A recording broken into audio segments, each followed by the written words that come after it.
मजलिस के सदर और हैदराबाद के रुकन पार्लियामेंट बैरिस्टर असदुद्दीन ओवैसी ने कहा है कि वजीर आजम नरेंद्र मोदी ने अयोध्या में पूजा में शिरकत करते हुए मुल्क के सेकुलर किरदार को दागदार किया है और ये हिंदुत्व की कामयाबी और सेकुलर हिंदुस्तान की नाकामी है।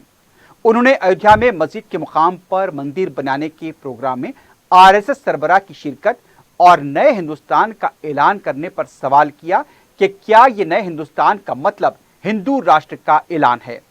असद ओवैसी ने कहा कि इंसाफ के तमाम पैमानों को नजरअंदाज करते हुए जालिमों के हक में फैसला दिया गया है और इस जालिमाना अमल को तारीखी लम्हा और भाईचारे का नाम दिया जा रहा है जो सरासर नाइंसाफी है। देखिए, मैं शुरू से इस बात को कह रहा था कि वजीर आजम को, प्रधानमंत्री को आज के इस भूमि पूजन के फंक्शन में शिरकत नहीं करना चाहिए था, नहीं अटेंड करना चाहिए था। एक मखसूस या खास मजहब के वो प्रधानमंत्री नहीं है। जो नरेंद्र मोदी की सरकार है उसका कोई मजहब नहीं है। भारत, इंडिया का कोई मजहब नहीं है। आज प्रधानमंत्री ने, नरेंद्र मोदी ने बहैसियते प्रधानमंत्री आज के भूमि पूजन में शिरकत करके उन्होंने जो ओथ लिया था उन्होंने उसका वायलेशन किया है। उन्होंने संविधान का जो बेसिक स्ट्रक्चर है सेकुलरिज्म, उसको वायलेट किया है। और तीसरी बात यह है कि प्रधानमंत्री का आज के उस फंक्शन में जाना, आज का दिन हिंदुत्व की कामयाबी का दिन है और सेकुलरिज्म की शिकस्त का दिन है। आज का दिन जो प्रधानमंत्री बहैसियते प्राइम मिनिस्टर वहां पर गए, उनके जाने की वजह से आज का दिन हिंदुत्व की कामयाबी का दिन है, सेकुलरिज्म की शिकस्त का दिन है। बहैसियते प्रधानमंत्री नरेंद्र मोदी आज भूमि पूजन में जाकर जो उन्होंने वहां पर वो जो चांदी का पत्थर रखा, उन्होंने एक हिंदू राष्ट्र की बुनियाद आज वहां पर डाली है। तो आज का दिन सेकुलरिज्म की शिकस्त का दिन है। आज का दिन जमहूरियत की शिकस्त का दिन है और आज का दिन याद रखा जाएगा हिंदुत्व की कामयाबी के लिए। आज का दिन याद रखा जाएगा मेजॉरिटेरियनिज्म की कामयाबी के नाम से आज का दिन याद रखा जाएगा। और दूसरी बात यह है, प्राइम मिनिस्टर ने अपने भाषण में ये कहा, अपनी तकरीर में, अपनी स्पीच में कहा कि देश बड़ा इमोशनल है। यकीनन प्रधानमंत्री नरेंद्र मोदी, असदुद्दीन ओवैसी भी बड़ा इमोशनल है। मैं इसलिए इमोशनल हूं क्योंकि मैं को एग्जिस्टेंस को मानता हूं। मैं इसलिए इमोशनल हूं क्योंकि मैं इक्वालिटी ऑफ सिटीजनशिप को मानता हूं। मैं इसलिए इमोशनल हूं कि 450 साल जिस जगह पर मस्जिद थी, जहां पर मुसलमानों ने नमाजें पढ़ी 22 दिसंबर 1949 तक, मैं इसलिए भी इमोशनल हूं कि आप ही की पार्टी के लोगों ने सुप्रीम कोर्ट को झूठ बोलकर बीजेपी और संघ परिवार के लोगों ने 6 दिसंबर 1992 को बाबरी मस्जिद को शहीद किया। मैं इसलिए भी इमोशनल हूं प्रधानमंत्री जी क्योंकि जिस जगह पर आपने भूमि पूजन में हिस्सा लेकर हिंदू राष्ट्र की बुनियाद का आगाज किया, उसके अतराफ, तीनों अतराफ मुसलमानों का कब्रिस्तान था, जहां पर मुसलमान बुजुर्गों की खबरें भी थी। इसलिए भी हम इमोशनल हैं। चौथी बात यह है कि प्रधानमंत्री ने अपने भाषण में ये कहा कि जो मेरे को पीआईबी से उसकी स्पीच पूरी मिली कि ये आज का भूमि पूजन एक सिंबल ऑफ इंडिया है। प्रधानमंत्री जी, आपको आपका मजहब मुबारक, आपको गुलवालकर की आइडियोलॉजी मुबारक, मगर आप देश के प्रधानमंत्री हैं। आपको ये बात समझने की जरूरत है कि देश का सिंबल ना कोई मंदिर हो सकता है, ना कोई मस्जिद हो सकती है। देश का सिंबल ना मस्जिद हो सकती है, ना मंदिर हो सकती है, ना कोई रिलीजियस प्लेस इस देश का सिंबल नहीं हो सकता। वो सिंबल हो सकता है किसी एक मजहब के लिए, किसी एक कल्चर के लिए, मगर वो इंडिया का सिंबल नहीं हो सकता। और प्रधानमंत्री ने यह कहकर कि मंदिर इस देश का एक सिंबल है, उन्होंने अपने मजहब को, अपनी आइडियोलॉजी को पूरे कंट्री के ऊपर मुसल्लत किया। प्राइम मिनिस्टर ने आज ये अपनी स्पीच में ये बात कहकर मेजॉरिटेरियनिज्म को एंडोर्स किया। छठी बात यह है कि प्रधानमंत्री ने अपने स्पीच में 15 अगस्त जो हमारे लिए इंडिपेंडेंस डे है, यौम आजादी है, आज 5 अगस्त को प्रधानमंत्री वजीर आजम ने इसको 15 अगस्त से मिला दिया। हम फिर से वजीर आजम को और देश को बताना चाह रहे हैं कि 15 अगस्त हमारे मुल्क के लिए एक आजादी का दिन है। हिंदू, मुसलमान, सिख, ईसाई, बौद्ध सब ने मिलकर इस मुल्क को अंग्रेजों की गुलामी से आजाद करवाया और उनको शिकस्त दी। क्या प्रधानमंत्री ये कहना चाह रहे हैं कि 15 अगस्त से मिलाकर कि उनके चाहने वाले, उनके मानने वाले, उनको आज आजादी मिली? किसको शिकस्त दी प्रधानमंत्री, आपने बताइए। 15 अगस्त को अगर हम लाल किले पर झंडा तिरंगा लहराते हैं, बड़ी फख्र के साथ लहराते हैं, तो ये पैगाम देने के लिए कि हमने 200 साल की अंग्रेजों की गुलामी के बाद इस देश को आजाद किया।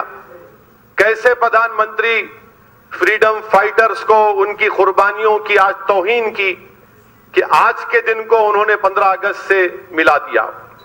और कैसे एक टेंपल का मूवमेंट एक मुल्क के बराबर हो सकता है? How can a temple movement be equated to a country? और आखिरी बात यह है, बल्कि लास्ट 2 बात, कि आज के इस फंक्शन में मैंने कहा कि ये हिंदू राष्ट्र और हिंदुत्व की कामयाबी का दिन इसलिए भी है, आरएसएस के चीफ वहां पर क्या कर रहे थे और आरएसएस के चीफ का वहां पर मौजूद रहना और उनका तकरीर में यह कहना कि आज का दिन एक न्यू इंडिया बनाया जा रहा है। कौन सा न्यू इंडिया बनाने की बात कर रहे मोहन भागवत? कौन सा न्यू इंडिया बनाने की बात कर रहे? वो न्यू इंडिया बनाने की बात कर रहे जो हिंदू राष्ट्र होगा, जहां पर माइनॉरिटीज को, खास तौर से मुसलमानों को सेकंड क्लास सिटीजन बनाया जाएगा और मुसलमानों की जिंदगी और मौत का फैसला अक्सरती तबके के गुडविल पर होगा। यह मोहन भागवत का पैगाम है। और आखिरी बात यह है कि आज का दिन इन सेकुलर, नाम निहाद सेकुलर पार्टीज के लिए भी, उनके लिए, उनके तमाम secular, so called secular parties और खास तौर से कांग्रेस पार्टी, इन्होंने एक आइडेंटिकल एक बयान दिया। क्या दिया? कि ये आज का दिन एक सिंबल ऑफ ब्रदरहुड है, सिंबल ऑफ ब्रदरहुड है। मैं इन तमाम सेकुलर पार्टीज से, जो अपने आप को सेकुलर कहते हैं, और मैं तो कम्युनल मैं हूं, पूरे भारत में अगर कोई कम्युनल है तो हम ही है, इसका मैं इकरार भी करता हूं। मैं इन तमाम सेकुलर पार्टीज से, कांग्रेस पार्टी से पूछना चाहता हूं कि आज का दिन कैसे ब्रदरहुड का सिंबल होगा, बताइए। जबकि ये राम मंदिर का मूवमेंट हजारों की तादाद में भारत के सिटीजन्स की मौत हुई कम्युनल राइट्स में, ये मूवमेंट एक मस्जिद को शहीद कर दिया गया मूवमेंट में, फिर वहां पर मेकशिफ्ट टेंपल बना दिया गया कि इसको ब्रदरहुड कहते हैं आप। और क्या गुडविल ब्रदरहुड उसी वक्त पैदा होगा जब इंसाफ होगा, जब इंसाफ नहीं होगा तो गुडविल ब्रदरहुड कहां पैदा होगा। और मुझे तो आप अनइक्वल बना दिए मुसलमानों को, तो अनइक्वल कैसा ब्रदर होगा आपका, बताइए।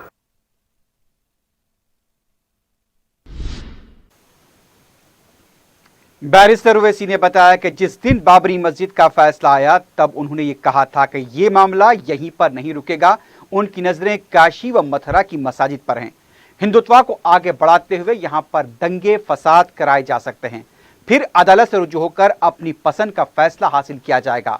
उनके पास अरकान पार्लियामेंट की अक्सरियत है, यह बिल मंजूर भी करवा सकते हैं। 2019 में बाबरी मस्जिद राम मंदिर का फैसला आया था। आप वीडियो निकाल कर देख लो, मैंने कहा था कि काशी और मथुरा की बात शुरू होगी, क्योंकि आरएसएस ये कहती है कि 50,000 मस्जिद ऐसी हैं जो पहले मंदिर थी। यकीनन होगा ये शुरू करेंगे, इसको आस्था का मसला बना देंगे, पूरे मुल्क में एजिटेशन शुरू करेंगे, फिर कोई रथ यात्रा लेकर निकलेगा, फिर कोई व्हाट्सएप पे शुरू कर देगा, सोशल मीडिया पे शुरू कर देगा ये तहरीक को, इसको आस्था का मसला बनाएंगे, कम्युनल राइट्स होंगे, फिर कोई जाकर उसको शहीद कर देगा काशी और मथुरा को, फिर कोर्ट को जाएगा और हो सकता है कि कोर्ट इस तरह का फैसला दे दे, क्योंकि आस्था का मामला है।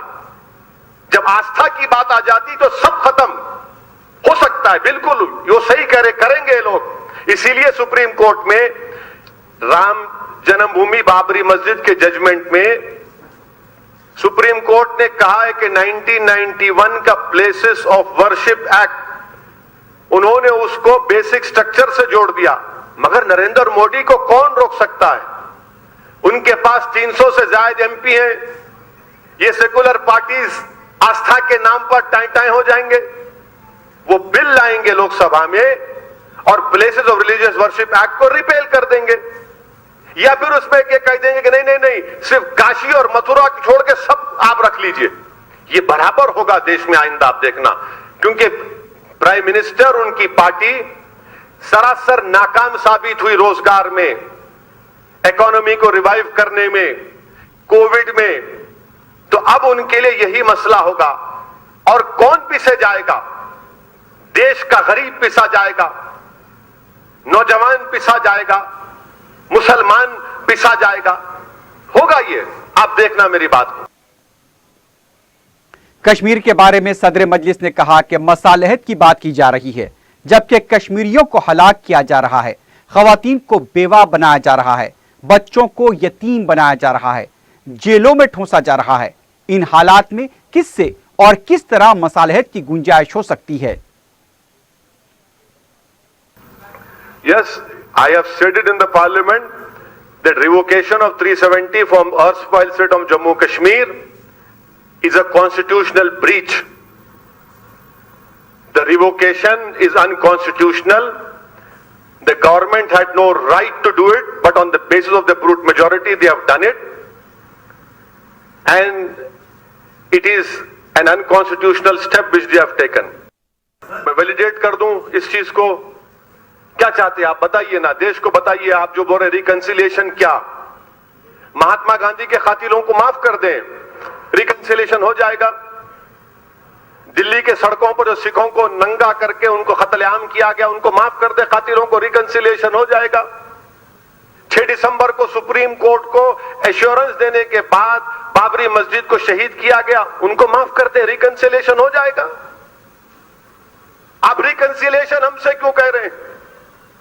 क्या प्रधानमंत्री ने अपनी पार्लियामेंट की स्पीच में नहीं कहा था कि 1200 साल की गुलामी? क्या वो रिकंसिलिएशन है? आज प्रधानमंत्री जाकर 15 अगस्त को हमारे फ्रीडम और यौम आजादी को आज के दिन से जोड़ते हैं, वो रिकंसिलिएशन होगा? बताइए आप। 450 साल जिस जगह पर मस्जिद थी आपने उसको शहीद कर दिया, जिसको सुप्रीम कोर्ट ने नेशनल शेम कहा, क्रिमिनल एक्ट कहा। माफ कर दूं मैं, हम सब भूल जाएं। सुप्रीम कोर्ट नहीं कहा ना बात को, वो आप जजमेंट नहीं पढ़ते, परेशानी वही है आपसे। आप जी टीवी को बोलिए कि आपको अच्छा बैकअप दीजिए, जजमेंट पढ़ो सुप्रीम कोर्ट का, कहां लिखा बताओ, बताओ ना भाई। जजमेंट में कहां लिखा कि मंदिर को, राम मंदिर को तोड़कर मस्जिद बनाई गई, बताओ सुप्रीम कोर्ट के जजमेंट में आप। अरे आप मेरे भाई, अगर आप ज्यादा जाएंगे तो आपको अब उत्तराखंड में जो 4 धाम मशहूर है, आप तो माशाल्लाह प्रैक्टिसिंग हिंदू हैं प्रसाद साहब, वहां की हाईकोर्ट ने क्या कहा कि बुद्धिस्ट ने उसको डिमोलिश किया था। अब क्या करेंगे आप? वो जजमेंट में कहा गया ना, अगर आप उससे ऊपर जाएंगे तो बहुत निकलेगा। रिकंसिलिएशन इंसाफ के ऊपर हो सकता है। अगर किसी के आंख में आंसू बह रहे हैं, उसको बोलेंगे बेटा दस्ती ले ले, आंसू पोंछ ले। जिसका खानदान बर्बाद हो गया, जिसके घर को शहीद कर देगा, आप बोलेंगे बेटा आंसू पोंछ ले, भूल जा। नहीं मेरे भाई, रिकंसिलिएशन उसी वक्त होगा जब इंसाफ होगा। इंसाफ से ही रिकंसिलिएशन हो सकता है। बेवा की फरियाद पर बैरिस्टर ओवैसी ने कहा कि अगर मजबूर खवातीन की विपता को पेश करना जुर्म है तो वो ये जुर्म बार बार करेंगे। बाबरी मस्जिद की शहादत के बाद बेशुमार खवातीन बेवा बना दी गईं, उनकी फरियाद को बयान करना कोई जुर्म तो नहीं। मेरी लड़ाई अगर उसको कहते हैं कि एक बेवा की फरियाद है, तो यकीनन नरेंद्र मोदी जी, मैं उन बेवाओं की तरफ से लड़ रहा हूं जिनको आपके रथ यात्रा में, जिसके आप अडवाणी के साथ थे, जिसमें हिंदू भाइयों की भी मुस्लिम भाइयों की भी बीवियां बेवा हो चुकी हैं। अगर उन बेवाओं के इंसाफ के लिए लड़ना बेवाओं की फरियाद है तो ओवैसी को फख्र है उस बात पर। बेवाओं की बात करना अगर इस मुल्क में गुनाह है तो मैं गुनाह करता रहूंगा। उन बेवाओं के बच्चे यतीम हो गए, उन यतीमों के लिए लड़ना अगर मेरा गुनाह है तो मैं गुनाह करता रहूंगा। कौन से ब्रदरहुड की बात कर रहे हैं? आप लोगों ने मस्जिद को शहीद किया था, नहीं किया था क्या? अडवाणी, मुरली मनोहर जोशी, उमा भारती आज बैठी थी, उमा भारती वहां पर चले गई आज, जो एक्यूज है बाबरी मस्जिद डिमोलिशन की। तो क्या बोल रहे हैं देश को आप? हां, मैं जब तक जिंदा रहूंगा, मेरी पार्टी जब तक इंशाअल्लाह अल्लाह सुबह क़यामत तक उसको आबाद और शादाब रखेगा, हम ये बात बोलते रहेंगे। हम अपनी नस्लों को सिखाएंगे कि जिस जगह पर बाबरी मस्जिद थी उस जगह पर बाबरी मस्जिद है। जिस वंस मस्जिद ऑलवेज अ मस्जिद हम कहते रहेंगे। आप किसी की बात कह रहे हो, बेवाओं की फरियाद, अगर बेवाओं की फरियाद है तो सही, कोई बात नहीं, मगर याद रखो ये इंसाफ की फरियाद भी है, ये संविधान को बचाने की फरियाद है, ये देश की रूह को बचाने की फरियाद है। बाबरी मस्जिद मसले पर नामनहाद सेकुलर जमातों के रोल और कांग्रेस के रद्देअमल पर बैरिस्टर ओवैसी ने याद दिलाया कि बाबरी मस्जिद के अहाते में शिलान्यास करवाने का सहरा राजीव गांधी को जाता है। उस वक्त जो तकरीब मुनाकिद की गई उसमें कांग्रेस के कई कायदीन व चीफ मिनिस्टर भी शरीक थे। सेकुलर जमातों ने इस मसले पर धोखा दिया है। No, it was the then Congress chief minister was present when the locks were opened. Who was the prime minister? The late Shri Rajiv Gandhi. 89 Shilanyas was done. Do you know when the foundation, when the first stone was laid for a Ram temple in 89, you know who was the chief guest? Bhutta Singh as the home minister. N.D. Tiwari was the chief minister of UP. Do you know in 1984, this Ram Janambhoomi meeting of 1,000 sadhus was done in Vigyan Bhavan of Delhi. Who gave that Vigyan Bhavan? Who was in power at that time? And now Congress party says all this nonsense to us. These secular parties have been exposed completely now. And another point which I want to say, कि बहुत से लोग मुझे phone करके मुख्तलिफ मुल्क के मुकामात से जिसमें बहुत से मजहब के लोग हैं, खास तौर से दलित और मुसलमान हैं, जो आज भी इस मुल्क के सेकुलरिज्म पर यकीन रखते हैं, वो मुझको फोन करके कह रहे कि साहब हम बड़े मायूस हैं, हम बड़े अपने आप को अकेला महसूस करते हैं। मैं उन तमाम से कहना चाह रहा हूं कि आपको हरगिज मायूस होने की जरूरत नहीं है, आपको हरगिज अकेला महसूस होने की जरूरत नहीं है। ये हुकूमत है जिसके प्रधानमंत्री नरेंद्र मोदी हैं, वो सेकुलरिज्म को खत्म करके हिंदू राष्ट्र की को कायम करना चाहते हैं, मगर हमको नाउम्मीद होने की जरूरत नहीं है। मुझे यकीन है कि आज भी हमारे मुल्क इंडिया में ऐसे करोड़ों हमारे हिंदू भाई हैं जो हिंदुत्व की आइडियोलॉजी को नहीं मानते और कभी नहीं मानेंगे। मुझे यकीन है कि हम और वो और दलित हमारे भाई जो कभी नहीं मानते हिंदुत्व की आइडियोलॉजी को, ये वक्त जमहूरी तरीके से हिंदू राष्ट्र के रास्ते को जो कयाम किया जा रहा है, उसको एस्टैब्लिश किया जा रहा है, उसको डेमोक्रेटिक तरीके से रोकने की जरूरत है। मैं इंडिया के हमारे इंडियन मुस्लिम से भी कहना चाह रहा हूं कि हरगिज मायूस होने की जरूरत नहीं है। हस्बुनल्लाह व निअमल वकील, आपको हरगिज मायूस होने की जरूरत नहीं है। हमारा काम जिद्दोजहद करना है, हम जिद्दोजहद करते आए हैं। हमारे बुजुर्गों ने बाबरी मस्जिद को बचाने की कोशिश की हमारे सेकुलर हिंदू भाइयों के साथ, मगर तमाम सेकुलर पार्टीज ने हमको धोखा दिया।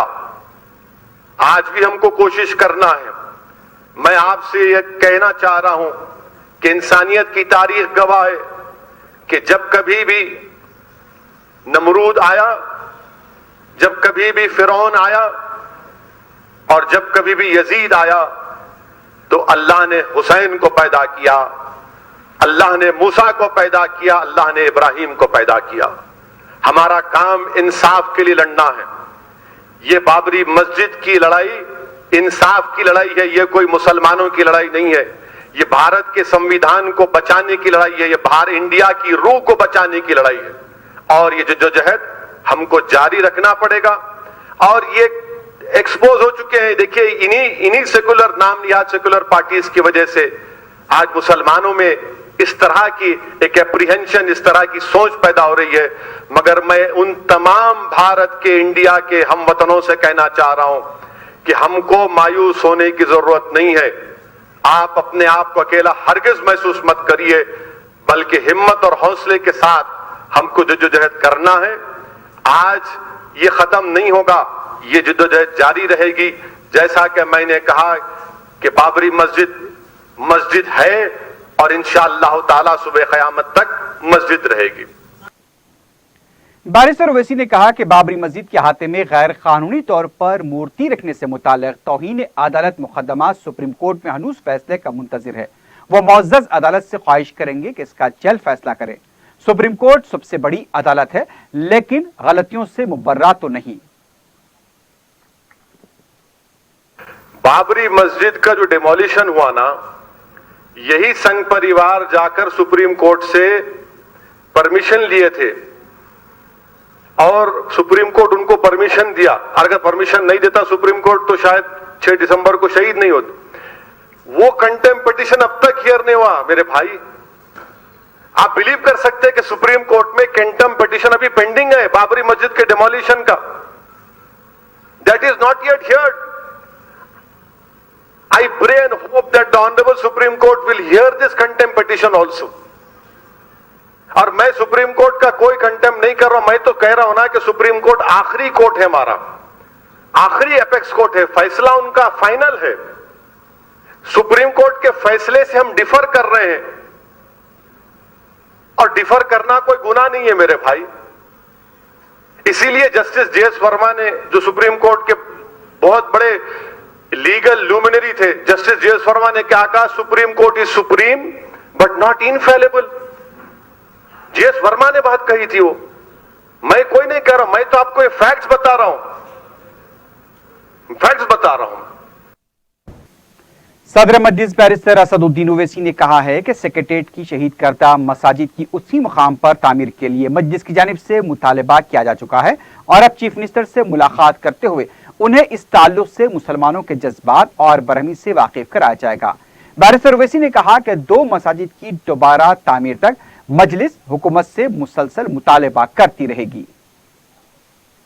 बिल्कुल है, मैं अभी जो बोला ना मेरे भाई, एक मस्जिद को 1992 में शहीद किया गया तो हम नहीं भूले।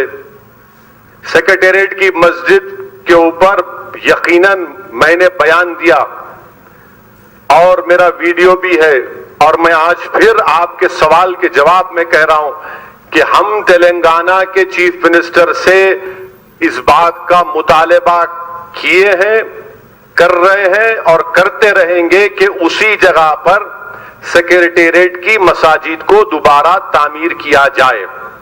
हम चीफ मिनिस्टर से मुलाकात करेंगे, उनसे बात करेंगे और उनसे यही चीज को हम उनके सामने दोहराएंगे जो दोहराई जा चुकी है। चीफ मिनिस्टर का बयान आया कि उन्होंने रिग्रेट का इजहार किया, वो वक्ती और सही बात थी, मगर अब हम चीफ मिनिस्टर से इस बात का मुतालबा कर रहे हैं और किए भी हैं कि आपकी हुकूमत का काम यह है कि दोबारा उसी जगह पर उस मस्जिद की तामीर का काम फौरन शुरू होना चाहिए और आप हमारे को एक टाइम बता दीजिए। ये ना सिर्फ मेरा बल्कि तमाम लोगों का एक मुश्तरका बयान इसमें दिया जा चुका है।